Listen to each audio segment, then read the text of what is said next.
आज मैं आपको बताने जा रहा हूँ एक ऐसा सच जिसे जानकर आपकी रूह कांप जाएगी।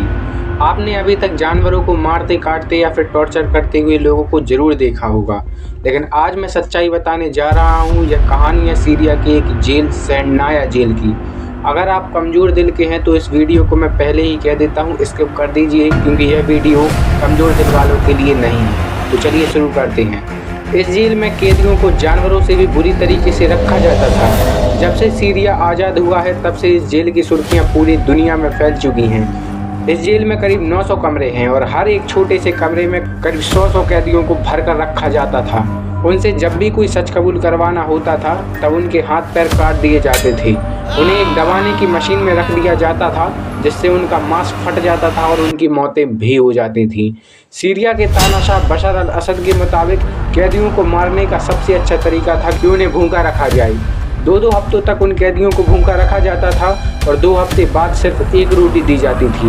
इन अंधेरे कमरों में 100 से ज़्यादा कैदियों को भर कर रखा जाता था। वहीं पर यह लोग अपना मलमूत्र त्याग देते थे और कैदी इस बदबू में वहाँ पर लेट भी नहीं पाते थे। 30 कैदी हमेशा खड़े रहते थे जबकि बाकी के कैदी तभी सो पाते थे। यहाँ पर कैदियों को सिर्फ 3 घंटे की नींद मिलती थी और कड़ाके की ठंड में उन्हें पानी में डुबोकर बाहर खुले मैदान में छोड़ दिया जाता था ताकि वह ठंड से मर जाएं। और जब भी कोई कैदी वहाँ पर मर जाता था तब उस कैदी के टुकड़े टुकड़े करके एसिड से भरी टैंकरों में डाल दिया जाता था। यह है बशर अल असद उर्फ सीरिया के तानाशाह के सैंडाया जेल की कहानी। यहाँ पर ना तो कोई मानवाधिकार काम करता था और ना ही कोई व्यक्ति उन कैदियों को बचाने जा सकता था। उन कैदियों का कसूर सिर्फ इतना होता था कि वह तानाशाह बशर अल असद के खिलाफ जनता के सामने कुछ बोल लेते थे और या फिर किसी प्रोटेस्ट में शामिल हो जाते थे, तब उनको इतनी भयानक सज़ा दी जाती थी।